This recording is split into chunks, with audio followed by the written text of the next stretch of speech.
Yesterday's tragic events impacted so many, those of course injured directly by the blasts of those bombs, and many more close calls.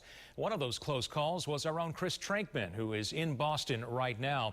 He was there to cheer on his brother, who finished the Boston Marathon just minutes before those blasts went off. Chris joins us now. Chris, how's the city at this moment?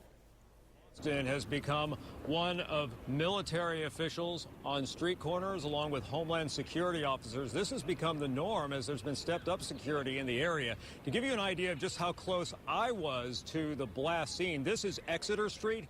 I was walking about a block and a half down this street, and just beyond that location is Boylston Street. Around the corner is where the explosions took place. Right now, it has been sealed off to the public as the investigation into those explosions continues.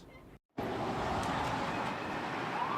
increased police presence is everywhere, in front of hotels, on the streets, and it's not just Boston officers. Federal agents have mobilized as part of the investigation into the explosions. But for marathoner Will Berry, the attack has only strengthened his spirit to return and race again. And I'm going to come back next year because I'm just not going to go home and hole up in my house and live in fear, because I don't think that's what we should do. That's what they want us to do.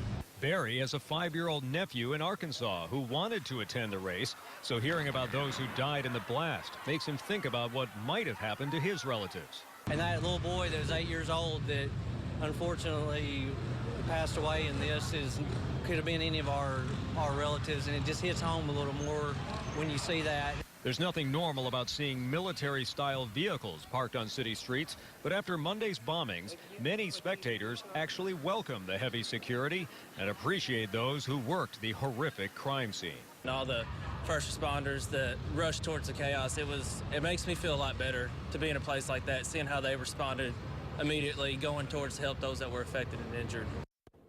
And after the chaos and mayhem yesterday, it's actually reassuring for a lot of folks to see security officers here in the area, because it gives people a sense that the area has been deemed safe after what was just a terrifying experience for so many Monday afternoon. Back to you. Chris, before you go, you were right there yesterday when those bombs went off. Tell us what that experience was like for you.